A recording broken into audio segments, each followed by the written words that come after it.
Type आहे, 2 type आहे. त्यामध्ये फर्स्ट टाईप कोणता आहे? प्रोकॅरियोटिक सेल. आणि सेकंड कोणता आहे? युकॅरियोटिक सेल. त्यामध्ये मेन डिफरन्स काय आहे? प्रोकॅरियोटिक सेलमध्ये nucleus is not well develop आणि युकॅरियोटिक सेलमध्ये कसं असतं? Nucleus is well define, well develop झालेला असतो. हा मेन डिफरन्स आहे पहा. त्यामध्ये आपण प्रोकॅरियोटिक सेलचे एक्झाम्पल कोणकोणते पाहिले? त्यामध्ये बॅक्टेरिया असेल, मायकोप्लाझ्मा असेल किंवा सिएनोबॅक्टेरिया असेल. ते एक्झाम्पल कोणते आहे? ते या प्रोकॅरियोटिक सेलचे आहे. आणि युकॅरियोटिकमध्ये कोणते एक्झाम्पल आहे?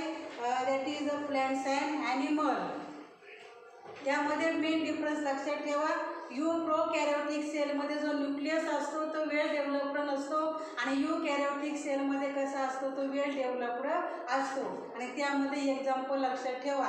तर आज आपण जे प्रोकॅरियोटिक सेल पाहणार आहोत त्यामध्ये त्याचे कोणकोणते सॅलेंट फीचर्स आहे त्याचा आपण स्टडी करणार आहोत पहा. त्यामध्ये फर्स्ट अगोदर प्रोकॅरियोटिक सेलविषयी आपण पाहणार आहोत. या प्रोकॅरियोटिक सेलमध्ये कोणती आहे? ही बॅक्टेरिया. प्रोकॅरियोटिक सेलचं एक्झाम्पल कोणतं आहे? बॅक्टेरिया. म्हणजे आपण कोणती सेल पाहणार आहोत? बॅक्टेरियाची पाहणार आहोत. येते लक्षात? प्रोकॅरियोटिक सेल पहा, तुमच्या बुकमध्ये डायग्राम दिलेली आहे. आता मी काय डायग्राम काढत नाही. आलं लक्षात? एक एक सॅलेंट फीचर मी सांगते. त्यामध्ये फर्स्ट आहे पहा प्रोकॅरियोटिक सेल. पर्यंत समजलं? 2 त्यामध्ये सेल आहेत, प्रोकॅरियोटिक सेल आणि युकॅरियोटिक सेल. आपल्याला दोन्ही पण सेलचं स्टडी करायचं आहे. आणि आज आपण पहिल्यांदा प्रोकॅरियोटिक सेल विषयी पाहणार आहोत. प्रोकॅरियोटिक सेलचं एक्झाम्पल कोणतं आहे? बॅक्टेरिया. येते लक्षात? बॅक्टेरिया. मग त्यामध्ये पहा it has chemically complex protective cell envelope. त्यामध्ये जर आपण डायग्राम जर आपण काढली तर त्या डायग्राममध्ये जे बाहेरचं काय आहे? सेल इनोलोग आहे पहा. म्हणजे बाहेरचं आउटर कव्हरिंग. येते लक्षात? त्याचं फंक्शन काय असेल? आतले जे काय असेल त्याचं प्रोटेक्शन करण्याचं काम कोण करतं? हे सेल इनोलोग करतात. It has chemically complex protective cell envelope. याला काय म्हणायचं? सेल इनोलोग असं म्हणतात. येते लक्षात? मग हे कसं आहे? याचं फंक्शन काय आहे? प्रोटेक्शन. आतमध्ये जे पार्ट असतात त्याचं प्रोटेक्शन करण्याचं काम कोण करतं? हे सेल इनोलोग करते. आणि त्यामध्ये काय असतात? केमिकली कॉम्प्लेक्स सबस्टन्स असतात. केमिकली कॉम्प्लेक्स यामध्ये सबस्टन्स असतात. मग ते कोणकोणते आहे ते आपण पाहणार आहोत. ते कशाने बनलेले आहे? समजलं? पहिला सायलेंट फीचर. नंतर पहा it does not have well defined nucleus and other membrane bound cell organelle. या प्रोकॅरियोटिक सेलमध्ये काय नाहीये? वेल डिफाईन न्यूक्लियस नाही. याच्यामध्ये न्यूक्लियस नाही आणि काय नाही? Other membrane bound cell organelle. Cell organelle म्हणजे काय? पेशीची अंगके, पेशीचे अवयव. या प्लॅंट सेल असेल, ॲनिमल सेल असतील, तुम्ही नवीला शिकला. सेल ऑर्गनेल कोणकोणते आहे? फॉर एक्झाम्पल त्यामध्ये गोल्गी बॉडीज असेल, एंडोप्लाझमिक रेटिक्युलम असेल, रायबोसोम असतील, लायसोसोम असतील. येते लक्षात? मायटोकॉन्ड्रिया असतील. हे सगळे काय? न्यूक्लियस आहे. हे सगळे काय? सेल ऑर्गनेल आहे. आणि यामध्ये sale organelles bound sale organelles याच्यामध्ये नसतात. समजले? 2 सॅलेंट फीचर. पहिलं काय सांगितलं? त्यावरती काय आहे? It has a chemically complex protective cell envelope. Second काय सांगितलं? It does not have well defined nucleus and other membrane bound cell organelle. नंतर थर्ड पहा सेल इनोलोग सांगितलं अगोदर. जसं सेल इनोलोग आहे, cell envelope is a 3 layered structure. हे जे सेल इनोलोग आहे ते किती स्ट्रक्चरने बनते? त्यामध्ये किती लेयर आहे? 3 लेयर आहे पहा. हे जे बाहेरचं जे प्रोटेक्टिव्ह कव्हरिंग आहे त्यामध्ये 3 लेयर असतात. It is made up of 3 layer. मग त्यामध्ये कोणकोणते 3 लेयर आहे? त्यामधलं सगळ्यात बाहेरचं आहे ग्लायकोकॅलिक्स. सगळ्यात बाहेरचं कोणतं आहे? ग्लायकोकॅलिक्स. आउटर. त्यामध्ये बाहेरचं कोणतं आहे? Outer glycocalyx. नंतर काय? Middle cell wall. आतमधले कोणते आहे? मिडल सेल वॉल आहे. मिडल म्हणजे मधली. येते लक्षात? आणि आतमधली सगळ्यात कोणती आहे? Inner plasma membrane. इनर कोणती आहे? Plasma membrane.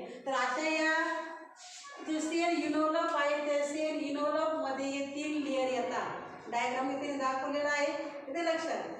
आता त्या दिवशी कमी मुलं असताना सांगितलं ना, डायग्राम जर काढून आणली असते तर आज तुम्हाला समजलं असतं पाहताना, इथे लक्षात. पण घरी गेल्यानंतर पहा. हां, मी सांगते समजून. त्यामध्ये सेल इन्व्हॉल्व आहे. ते सेल इन्व्हॉल्व मध्ये 3 लेअर असतात. ते सेल इन्व्हॉल्व हे 3 लेअरने बनते. ते 3 लेअर कोणती आहे? आउटर आहे, मिडल आहे, इनर आहे.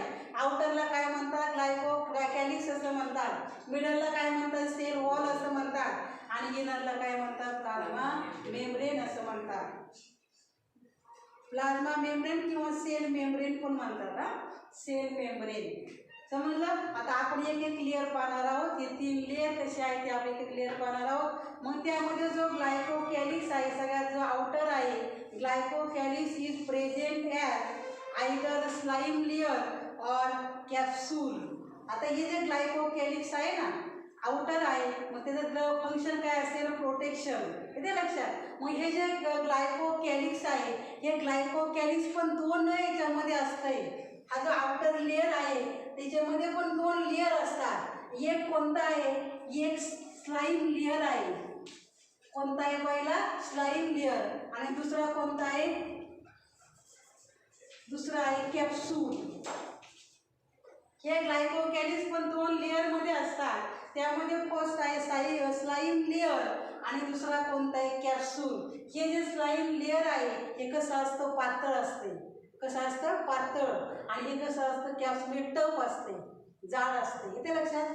याच्यावरून याची हे जे ग्लायकोकॅलिक्स आहे त्याचे 2 आहेत. 2 याच्यामध्ये असते. ते स्लाइम लेअर असेल तर लूज शीथ कसं असेल? ते ग्लायकोकॅलिक्स कसं असेल? लूज शीथ असेल, आवरण. आणि जे कॅप्सूल असेल तर ते कसं असतं? टफ असतं. पहा इथे लक्षात. कॅप्सूल कसं असतं? टफ. आणि हे कसं आहे? लूज शीथ, लूज मध्ये असते. असे हे 2 लेअर असतात ग्लायकोकॅलिक्समध्ये. म्हणजे थोडक्यात एक जाड आणि एक कसं असतं? पातळ असते, लूज असते. समजलं? पहिला लेअर समजला. सेल इन्व्हॉल्वचा पहिला लेअर समजला, ग्लायकोकॅलिक्स. त्यामध्ये एक स्लाइम लेअर असेल आणि दुसरा कोणता असतो? कॅप्सूल. याच्यावरती सुद्धा एंट्रन्सला क्वेश्चन विचारतात. स्लाइम लेअर, ते 2 लेअर. त्यामध्ये कॅप्सूल कसा आहे? स्लाइम लेअर कसा आहे? कसा आहे? लूज आहे, लूज शीथ. त्याला म्हणायचं लूज शीथ. आणि हा कॅप्सूल कसा आहे? टफ आहे. पहा आता नंतर दुसरा लेअर कोणता आहे? सेल वॉल आहे. पण मिडल लेअर सेल वॉल आहे. Cell wall is made up of peptidoglycan. ही जी सेल वॉल आहे ना, पेशी भित्ती का, पेशी, त्यापासून ही कशाने बनते? ही cell wall. Cell wall is made up of peptidoglycan and murein. कशाने बनते? हे सुद्धा एंट्रन्सला विचारतात. हे कशाने बनते? ही जी प्रोकॅरियोटिक सेलमध्ये जी सेल वॉल आहे ती सेल वॉल कशाने बनते? तर cell wall is made up of peptidoglycan. आणि दुसरं कोणतं आहे? म्युरिन आहे. पहा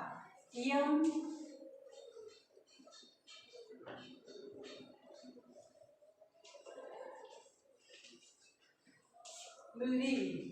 समजलं? Cell wall is made up of peptidoglycan and murein. आता ही जी हे जे 2 सबस्टन्स आहेत ना, हे chemically substance, that is the substances, हे कार्बोहायड्रेट आणि प्रोटीनने बनलेले आहे. कशाने बनलेले आहे? कार्बोहायड्रेट आणि प्रोटीनने बनलेले असतात. मग यामध्ये सेल वॉल जो आहे हा मधला लेअर आहे. पहा. आणि सेल वॉलचं फंक्शन काय? It gives mechanical strength to the cell. सेलला काय करायचे? मेकॅनिकल स्ट्रेंथ देण्याचं काम कोण करतं? ही सेल वॉल करते. म्हणजे सेलला विशिष्ट आकार जो प्राप्त होतोय तो कशामुळे होतोय? या सेल वॉलमुळे होतोय. Mechanical strength to the sale.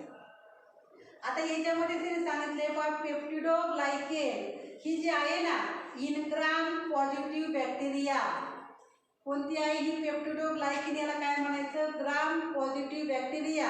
आणि ही जी म्युरिन आहे ना त्याला म्हणायचं ग्राम निगेटिव्ह बॅक्टेरिया. अगोदर सांगते त्याच्यामध्ये पहा. त्याच्यामध्ये आता हे जो आहे प्रोकॅरियोटिक सेल, याच्यामध्ये ख्रिश्चन ग्राम हे सायंटिस्ट होते. पहा ते कोणते होते? डेन्मार्कचे होते. ख्रिश्चन ग्राम. त्यांचा सरनेम काय होतं? ग्राम. आणि ग्रामवरून त्याला त्यांनी नाव दिलं ग्राम पॉझिटिव्ह, ग्राम निगेटिव्ह. आणि त्यांनी एक मेथड तयार केली. पहा त्याला म्हणायचं स्क्रीनिंग मेथड. कोणती मेथड त्यांनी बनवली? स्टेनिंग. स्टेनिंग म्हणजे काय? कलर देणे. येतं लक्षात? कलर देणे. मग हे ते कलर दिला त्यांनी. कशाला कलर दिला? बॅक्टेरियाला कलर दिला. कशाला? आपण जसं गणपतीला वगैरे कसा कलर देतो तसं यांनी बॅक्टेरियाला काय केलं? बॅक्टेरियाला स्टेनिंग केलं, त्याला कलर दिला. आणि थोडक्यात जी आपली शाईची बॉटल असते ना, शाई भरायची आपली पेनातली, त्या शाईच्या बॉटलमध्ये त्यांनी त्या बॅक्टेरियाला बुडवलं. त्या बॅक्टेरियाला त्यांनी बुडवलं आणि बुडवल्यानंतर त्यांनी परत त्या बॅक्टेरियाला पाण्याने धुवून काढलं. पाण्याने परत धुवून काढलं तर ज्या बॅक्टेरियाचा कलर तसाच राहिला त्याला म्हणायचं निगेटिव्ह म्हणतात. पॉझिटिव्ह. ज्या बॅक्टेरियाने कलर पकडला त्याला काय म्हणायचं? ग्राम पॉझिटिव्ह बॅक्टेरिया. आणि ज्यांचा कलर राहिला नाही, निघून गेला पाण्याने, त्याला काय म्हणायचं? ग्राम निगेटिव्ह बॅक्टेरिया. समजलं कन्सेप्ट? बुकमध्ये आहे पहा, ग्राम पॉझिटिव्ह बॅक्टेरिया आणि ग्राम निगेटिव्ह बॅक्टेरिया. हे सायंटिस्ट होते पहा, ते ख्रिश्चन ग्राम, हे ते डेन्मार्कचे होते. त्यांनी हे स्टेनिंग केलं त्या बॅक्टेरियाला. येते लक्षात? तसं आपण कलर देतो की नाही, त्यामध्ये ब्रशने कलर देतो. त्यामध्ये त्यांनी ते कलर दिला बॅक्टेरियाला. त्यांच्या मनात आला असं बॅक्टेरियाला आपण कलर देऊन पाहू, आणि मग त्यांनी बॅक्टेरियाला कलर, त्याला म्हणायचं कलर नाही म्हणून त्याला काय म्हणायचं? स्टेनिंग म्हणायचं. कोणती मेथड म्हणायची त्याला? स्टेनिंग. आणि मग त्या बॅक्टेरियाला त्यांनी त्या कलरमध्ये बुडवलं. आपण थोडक्या आपली पेनाच्या शाईमध्ये त्याला बुडवलं त्या बॉटलमध्ये, आणि नंतर त्या बॅक्टेरिया त्यांनी परत काय केलं? पाण्याने धुवून काढलं. आणि मग ज्या बॅक्टेरियाने कलर ठेवला, ज्या बॅक्टेरियाचा कलर तसाच राहिला, त्या ज्या कलर असतो ना तो कलर त्याला आला असेल, तो त्यांनी पकडला असेल त्या बॅक्टेरियाला काय म्हणायचं? त्या बॅक्टेरियाला पॉझिटिव्ह म्हणायचं. आणि ज्याचा कलर निघून गेला पाण्याने, त्याला काय म्हणायचं? Negative bacteria. समजले? लक्षात ठेवा. आता आपण दुसरा लेअर त्यामध्ये मधला पहिला cell wall. Cell wall is made up of peptidoglycan आणि म्युरिनने बनते पहा. याचं फंक्शन काय? It gives mechanical strength to the cell. Mechanical strength to the cell. सेलला काय करायचे? मेकॅनिकल स्ट्रेंथ देण्याचं काम कोण करतं? ही सेल वॉल करते. नंतर पहा आता पुढचा लेअर कोणता आहे? सेल मेम्ब्रेन आहे पहा. सेल मेम्ब्रेन किंवा त्याला काय म्हणायचं? Plasma membrane. काय म्हणायचं? प्लाझ्मा मेम्ब्रेन किंवा सेल मेम्ब्रेन म्हणायचं. त्यामध्ये सगळ्यात इनर मोस्ट जो लेअर आहे त्याला म्हणायचं सेल मेम्ब्रेन. आणि cell membrane is a phospholipid bilayer. Phospholipid. याच्यामध्ये कोणते दोन शब्द आहे? फॉस्फोलिपिड. कोणते दोन शब्द आहे याच्यामध्ये? फॉस्फोलिपिड. पहिला शब्द कोणता आहे? फॉस्फरस. दुसरा शब्द कोणता आहे? लिपिड्स. Phosphorus plus lipid. आणि फॉस्फोलिपिड आणि बाय लेअर. बाय म्हणजे किती? दोन. किती लेअर असतायचे? दोन. येते लक्षात? आणि कशाने बनलेलं आहे? फॉस्फोलिपिड. फॉस्फरस प्लस लिपिडने बनलेलं आहे. समजलं इथपर्यंत? पहिला समजला पॉईंट सेल इनोलप. या सेल इनोलपचं फंक्शन काय? प्रोटेक्शन. आतील जे पार्ट असतात त्याचं संरक्षण करण्याचं काम कोण करतं? हे सेल इनोलप करतात. या सेल इनोलपचे 3 लेअर आहे. त्यामध्ये सगळ्यात आउटरला काय म्हणायचं? ग्लायकोकॅलिक्स म्हणायचं. मिडलला काय म्हणायचं? सेल वॉल म्हणायचं. आतल्या इनरला काय म्हणायचं? प्लाझ्मा मेम्ब्रेन किंवा सेल मेम्ब्रेन असं म्हणायचं. हे ग्लायकोकॅलिक्सचे 2 लेअर असतात. त्यामध्ये एक असतं स्लाइम लेअर, तो पातळ असतो. दुसरा कसा असतो? कॅप्सूल असतो. तो कसा असतो? टफ असतो, जाड असतो. नंतर सेल वॉल कशाने बनते? पेप्टिडोग्लायकेन आणि म्युरिनने बनते. येते लक्षात? पेप्टिडोग्लायकेन कशी आहे? ग्राम पॉझिटिव्ह बॅक्टेरिया आहे. म्युरिन कसं आहे? ग्राम निगेटिव्ह बॅक्टेरिया आहे. ते सांगितले तुम्हाला. स्टेनिंगचं सांगितलंय. त्यामध्ये ग्राम पॉझिटिव्ह कोणाला म्हणायचं? ग्राम निगेटिव्ह कोणाला म्हणायचं? ज्याने कलर पकडला त्याला म्हणायचं पॉझिटिव्ह. ज्याचा कलर निघून गेला पाण्याने त्याला म्हणायचं ग्राम निगेटिव्ह. नंतर तिसरा आहे प्लाझ्मा मेम्ब्रेन. सेल मेम्ब्रेन हा कशाने बनलेला आहे? फॉस्फोलिपिडने बनलेला आहे. आणि बाय लेअर असते, त्यामध्ये 2 लेअर असतात.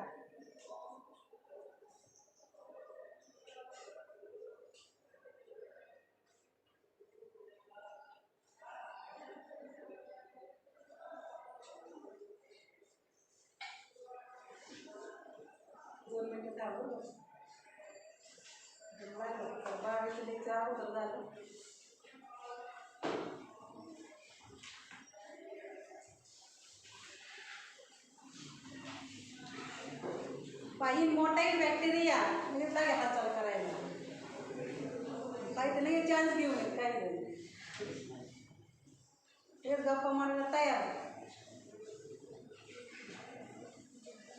इन मोटाईल बॅक्टेरिया, मोटाईल म्हणजे काय, मोटाईल म्हणजे काय, नॉन मोटाईल म्हणजे काय, शब्द गेलाय आपला. मोटाईल म्हणजे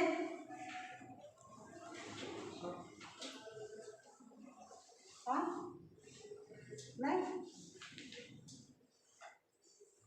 मोटाईल म्हणजे हालचाल करणारे, एका ठिकाणी दुसऱ्या ठिकाणी जाणारे, त्याला काय म्हणायचं, मोटाईल. नॉन मोटाईल म्हणजे काय, हालचाल करता येत नाही. मग इन मोटाईल बॅक्टेरिया डायग्राम मध्ये दाखवलेलं आहे पा. हे जे डायग्राम मध्ये असे असेल तर अशी एक शेपटीसारखा भाग आहे पा. इथे लक्षात डायग्राम पाहिली असेल तर ते लक्षात येईल. हा जो शेपटीसारखा भाग आहे आणि मग ज्या मोटाईल बॅक्टेरिया असतात, हे मोटाईल म्हणजे हालचाल कशाच्या साहाय्याने करतात, दॅट इज सिलिया और फ्लॅजेला. यांना काय म्हणायचं, सिलिया किंवा काय म्हणायचं, फ्लॅजेला. म्हणजे शेपटीसारखा भाग त्याला काय म्हणायचं, सिलिया किंवा फ्लॅजेला असं म्हणायचं. आणि या फ्लॅजेलाच्या साहाय्याने ते हालचाल करू शकतात, एका ठिकाणून दुसऱ्या ठिकाणी जाऊ शकतात. नंतर पहा, आता सांगितलं काही बॅक्टेरिया मोटाईल असतात. That is both are driven by rotatory moment produced by basal body which work as a motor. आपली जशी पाण्याची मोटार असते ना, ती काय करते, पाणी खेचून घेते आपल्याकडं. हां, तसं हे जी बेसल बॉडी आहे, एक भाग आहे पा, म्हणजे रोटेटरी मोमेंटसाठी एक भाग आहे आणि त्याला म्हणायचं that is a basal body. आणि या बेसल बॉडीचं फंक्शन काय as like a work as a motor. Motor जसं काम करते की नाही, पाण्याची असेल हां, तशी याचं काम आहे बेसल बॉडीचं. मग याच्यामध्ये other part are filament and hook. याचे अगोदर दोन भाग कोणते, पहिला कोणता भाग आहे, बेसल बॉडी. कोणता आहे, बेसल बॉडी. दुसरा नंतर कोणता आहे, फिलामेंट. नंतर दुसरा कोणता आहे, फिलामेंट. आणि तिसरा आहे हुक.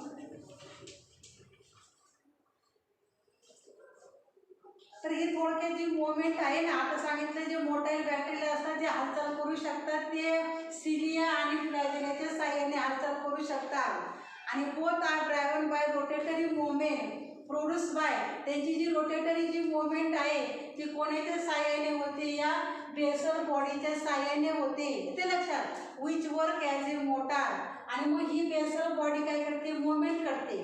ज्यांना फ्लॅजेला आहे त्यांचं काय नाही, किती साहाय्याने ते काय करू शकतात, हालचाल करू शकतात. पण या बेसल बॉडीची सुद्धा काय फंक्शन, काय मूवमेंट करण्याचं फंक्शन आहे त्याचं. आणि बाकीचे पार्ट दोन कोणते, एक पार्ट आहे फिलामेंट आणि तिसरा पार्ट कोणता आहे, हुक आहे. ते बॉडीचे पार्ट असतात पा. नंतर आहे पा सेल मेम्ब्रेन. आता सेल मेम्ब्रेन म्हणजे काय, plasma membrane. Cell membrane show in folding called as mesosomes. आता हे जे सेल मेम्ब्रेन आहे, आतला जो लेयर आहे त्याला काय म्हणायचं, सेल मेम्ब्रेन किंवा प्लाझ्मा मेम्ब्रेन असं म्हणायचं. मग आता हे जे मेसोसोम्स आहे पा, काय सांगितलं, मेसोसोम्स. हे जे मेसोसोम तयार झाले कशापासून तयार झाले, या प्लाझ्मा मेम्ब्रेन पासून तयार झाले. प्लाझ्मा मेम्ब्रेन मध्ये कोणता लेयर आहे, सगळ्यात आतला लेयर आहे. या आतील जो लेयर आहे प्लाझ्मा मेम्ब्रेन किंवा सेल मेम्ब्रेन, यापासून काय तयार झाले, मेसोसोम्स तयार झाले. The cell membrane show in folding. पण त्यांची कशी आहे, फोल्डिंग आहे, इन फोल्डिंग. येते लक्षात, त्या फोल्डिंगच्या फॉर्ममध्ये आहे, त्याला काय म्हणायचं, मेसोसोम्स असं म्हणायचं. मग जशी अशी सेल वॉल असेल, हां अशी असेल तर या ही प्लेन काढली, जर फोल्डिंगच्या फॉर्ममध्ये जर मी काढली तर अशा फॉर्ममध्ये, येते लक्षात, इन फोल्डिंगच्या फॉर्ममध्ये असती. आणि या इन फोल्डिंग स्ट्रक्चर आहे त्याला काय म्हणायचं, मेसोसोम्स असं म्हणायचं. आणि या मेसोसोमचं फंक्शन काय आहे, त्याचे दोन फंक्शन आहे पा. पहिलं आहे सेल वॉल फॉर्मेशन, काय तयार करण्यासाठी, सेल वॉल तयार करण्यासाठी कोणाची मदत होते? या मेसोसोमची मदत होते. आणि दुसरं फंक्शन आहे DNA रिप्लिकेशन. डीएनएचा लॉंग फॉर्म कोण सांगते? Deoxyribonucleic acid. न्यूक्लिक ऍसिडचे 2 टाईप आहे. एक डीएनए झाला, दुसरा कोणता आहे? RNA, ribonucleic acid. हे जो आता हे काय चाललंय? मेसोसोम्स चालले. मेसोसोम्स हे कशापासून तयार होतात? या इनर मेम्ब्रेन जो आहे ना, प्लाझ्मा मेम्ब्रेन पासून तयार होतात. हा प्लाझ्मा मेम्ब्रेन जर असं प्लेन असेल, पण काही भागामध्ये ते कसं होतं? फोल्डिंगचं स्ट्रक्चर तयार होतं. त्याला काय म्हणायचं? मेसोसोम्स असं म्हणायचं. मग या मेसोसोमचं फंक्शन काय? सेल वॉल तयार करण्यासाठी या मेसोसोमची मदत होते. आणि दुसरं फंक्शन काय आहे? DNA replication. डीएनए म्हणजे डिऑक्सिरायबोन्यूक्लिक ऍसिड आणि रिप्लिकेशन म्हणजे काय? हा जर डीएनए असेल, असा डीएनए असतो पा डबल स्ट्रँडेड. हा डीएनए असेल, हा डीएनए काय करतो? स्वतःसारखा दुसरा डीएनए तयार करतो. आपल्यासारखा दुसरा नवीन डीएनए तयार करायचं करतो. त्याला म्हणायचं रिप्लिकेशन. त्याला काय म्हणायचं? रिप्लिका. म्हणजे आपण जशी झेरॉक्स कॉपी काढतो की नाही, ती कशी असते? सेम टू सेम असते की नाही? तशीच या डीएनएची पण दुसरी प्रत तयार होते. त्याला काय म्हणायचं? रिप्लिकेशन. समजलं? यासाठी कोण मदत करतं? मेसोसोम. याचे फंक्शन काय मेसोसोमचे? याच्यावरती सुद्धा तशी एंट्रन्सला क्वेश्चन विचारू शकतात. मेसोसोमचे फंक्शन काय आहे? पहिलं फंक्शन काय सांगितलं? Cell wall formation. दुसरं फंक्शन काय सांगितलं? DNA replication. समजलं इथपर्यंत? नंतर पहा, some bacteria, especially photosynthetic cyanobacteria, show more longer extension called as chromatophores.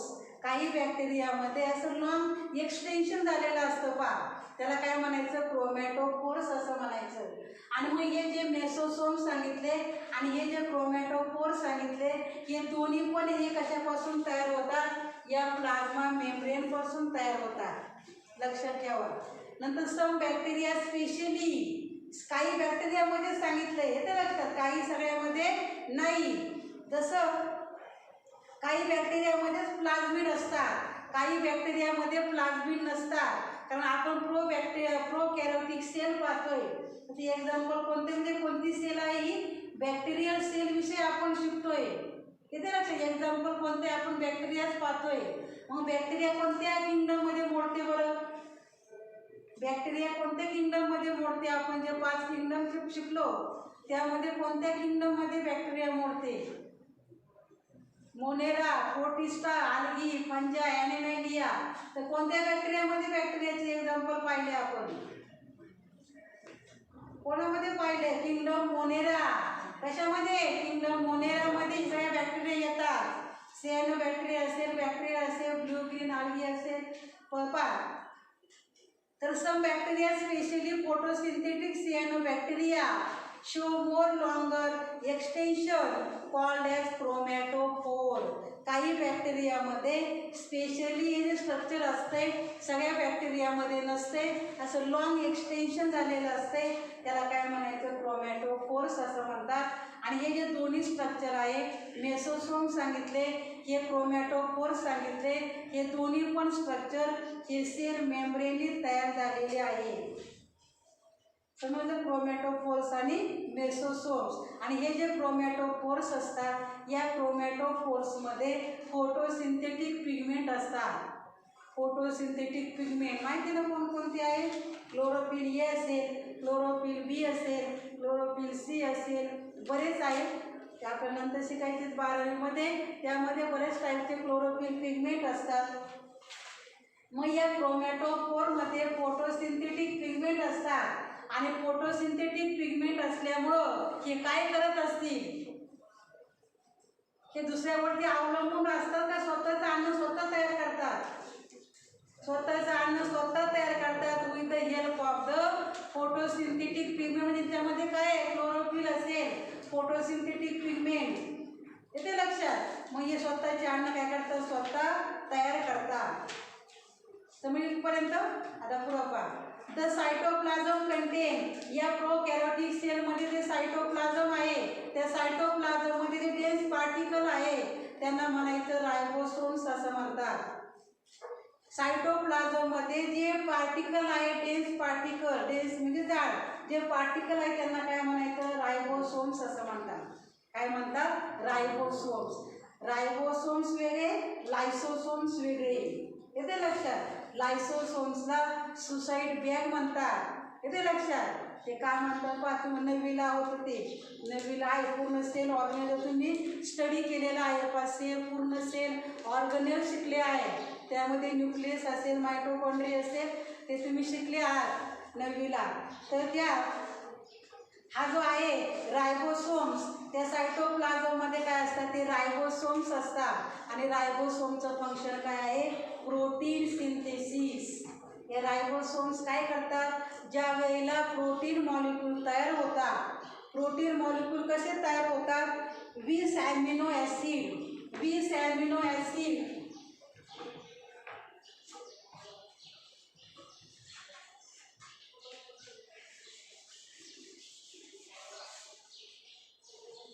असे 20 ॲमिनो ॲसिडची एक चेन तयार झाली. काय सांगितलंय, ॲमिनो ॲसिडची चेन. कोणाचं लक्ष आहे, कोणाचं नाही ते समजते मला, लक्षात ठेवा. तुम्हाला वाटत असेल काही नाही, पण लक्षच माझं बारीक असतंय.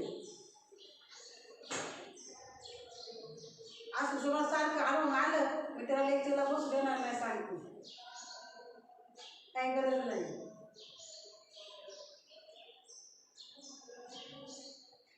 तर 20 ॲमिनो ॲसिड असे एकत्र आले की त्यापासून काय होतं, एक प्रोटीन मॉलिक्यूल तयार होतोय. ते आपल्याला बारावीला शिकायचे कशा पद्धतीने, त्याला ट्रान्सलेशन असं म्हणतात. येते लक्षात. ट्रान्सलेशनची प्रोसेस आहे. अशी एक ॲमिनो ॲसिडची अशी 20 याची चेन तयार झाली की त्यापासून एक प्रोटीन मॉलिक्यूल तयार होतोय. आणि मग त्या प्रोटीन सिंथेसिसमध्ये 2 प्रोसेस आहे, ट्रान्सक्रिप्शन आणि ट्रान्सलेशन. ते बारावीला आहे. फक्त आता लक्षात ठेवा, ते सांगितले प्रोटीन मॉलिक्यूल तयार करण्यासाठी कोण उपयोगी पडते, मदत करते, रायबोसोम्स. कोण मदत करते, रायबोसोम्स. कारण mRNA माहिती, mRNA tRNA शिकले, ऐकून असतात. RNAचे 3 टाईप आहे, mRNA, tRNA, rRNA. हा जो तुमच्या सांगण्यासाठी मी बाकीची इन्फॉर्मेशन जास्त सांगते, लक्षात ठेवा. जर असं करायचं असेल तर मी बाकीचं काही सांगणार नाही. फेस टू फेस मी शिकली, मला पण येते शिकवता, मला पण गरज नाही. हा mRNA आहे बा. mRNA म्हणजे मेसेंजर RNA त्याला म्हणतात. जसं आपल्या मोबाईलमध्ये मेसेज आपण पाठवतो तसा mRNA हा मेसेज देण्याचं काम करतो. जशी आपली लँग्वेज कशी असते, आपली मराठी किंवा इंग्लिश, तशी याची जी मेसेंजर RNA आहे हा मेसेज कोणत्या फॉर्ममध्ये नेतो, कोडेड फॉर्ममध्ये नेतो. कोणत्या फॉर्ममध्ये, कोडेड फॉर्म. त्याची कोडिंग लँग्वेज असते. किती लक्षात. मग या mRNA वरती असे हे कोडॉन असतात आणि याच्यावरती हे असे रायबोसोम्स असतो बा. येते लक्षात. रायबोसोम्स ते पुढं जायचे ते सांगते म्हणून मी डायग्राम काढली. हे असे रायबोसोम्स आहे.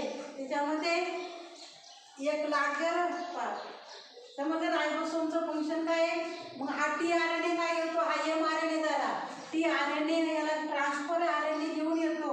मग असे ॲमिनो ॲसिडला tRNA घेऊन येतो आणि मग इथून तो tRNA बाहेर पडतो. ॲमिनो ॲसिड याला जोडला tRNA एक्झिट होतो, बाहेर पडतो आणि मग अशी इथं चेन तयार होते बा ॲमिनो ॲसिडची. आणि मग त्यापासून एक प्रोटीन मॉलिक्यूल तयार होतो का. म्हणून हा रायबोसोम्स कुठं असतो, mRNA वरती असतो. हा रायबोसोमचं प्रोटीन मॉलिक्यूल तयार करण्यासाठी याचं फंक्शन आहे बा. नंतर पहा, ribosomes are described by their sedimentation rate in Svedberg unit. आता रायबोसोम्सचं युनिट जे आहे ना, आता आपल्या इथं जो काढलेला आहे हा 70 Hचा काढलेला आहे. ATS पण असतो. किती ATS, पण इथं किती काढलेला आहे मी 70S काढलेला आहे. एस म्हणजे काय आहे? एस म्हणजे शास्त्रज्ञाचं ते सायंटिस्टचं नाव आहे. S for sedimentation. तर तेवढं काय नाव दिलं? सेडिमेंटेशनची प्रोसेस त्यांनी केली. आणि हे सायंटिस्टचं नाव काय आहे? स्वेडबर्ग. काय नाव आहे त्यांचं? स्वेडबर्ग. आणि मग जसं आपण युनिट लावतो की नाही, न्यूटनला काय युनिट आहे? कॅपिटल एन आहे का नाही न्यूटन? आपण प्रॉब्लेम आपण सोडले, जे उत्तर येईल जे आन्सर येईल तर आपण काय करतो? युनिट लावतो की नाही? किलोग्रॅम असेल, ग्रॅम असेल, युनिट शिवाय ते पूर्ण राशी होत नाही. मग तसं हे जे रायबोसोम आहे त्याला पण युनिट आहे. आणि युनिट कोणतं आहे? एस आहे. हे कुणी लावलं? स्वेडबर्ग या सायंटिस्टने लावलं. आणि म्हणून त्यांचं नाव दिलं, पहिलं अक्षर दिलं यस. आलं लक्षात? हे काय आहे? रायबोसोमचं युनिट आहे. नंतर बॅक्टेरिया जो रायबोसोम आहे ना, तो किती टाईपचा आहे? 70S टाईपचा आहे. किती एसचा आहे? 70S. मग त्याच्यामध्ये 2 टाईपचे युनिट आहे पहा. Composed of larger sub unit. एक लार्ज काढलाय मी, एक लार्जर सब युनिट आहे, एक कसा आहे? स्मॉलर आहे. हा जो लार्जर सब युनिट आहे ना त्याला म्हणायचं 50S. त्याला काय म्हणायचं? 50S. आणि हे स्मॉलर आहे ना त्याला म्हणायचं 30S. एकूण किती झाले? 80 झाले. पण तुम्ही म्हणता 80 झाले, पण ते वेगळं आहे, ते काय गरज नाही तुम्हाला. आपल्याला काय करायचं त्याची फक्त लक्षात ठेवा. 70S म्हटलं तर त्याच्यामध्ये एक लार्जर कोणतं असतं? 50Sचं. आणि स्मॉलर किती आहे? 30S आहे. Smaller sub unit. सेडिमेंटेशन म्हणजे माहिती आहे ना, आपण 2 पाणी असेल, 2 आपण वस्तू त्यामध्ये घेतल्या, त्या पाण्यामध्ये टाकल्या. आलं लक्षात? जी जास्त वजन असेल ती काय होईल? पाण्याच्या खाली जाईल. जी वजनाने कमी आहे ती काय होईल? खाली वरती राहील. जी खाली जाईल ना त्याला म्हणायचं सेडिमेंटेशन. असं त्याने तो कन्सेप्ट वापरलाय. आणि म्हणून या रायबोसोमचं फंक्शन काय? Protein synthesis. त्याच्यामध्ये 2 युनिट आहे, सब युनिट आहे. एक लार्जर आहे त्याला म्हणायचं 50S. आणि जे स्मॉलर आहे त्याला काय म्हणायचं? 30S. अशा प्रकारे प्रोकॅरियोटिक सेलचं आपण सायलेंट फीचर शिकलो. त्याच्यामध्ये समजले? हे सायलेंट फीचर समजले का? आता घरी गेल्यानंतर एकदा डायग्राम पाहायची, डायग्राम पाहून घ्या. आणि डायग्राम पाहून त्यामध्ये कोणकोणते कॅरेक्टर आपण शिकलोय त्याचं आपण चिंतन करा. आलं लक्षात? आठवतं की नाही ते पहा. एकदा ते वाचा, पुस्तकामधून पण वाचा. आणि आपल्याला किती आठवते, स्मरण करा ते पहा. आणि मग लक्षात राहील. किती लक्षात? तर पाहिजे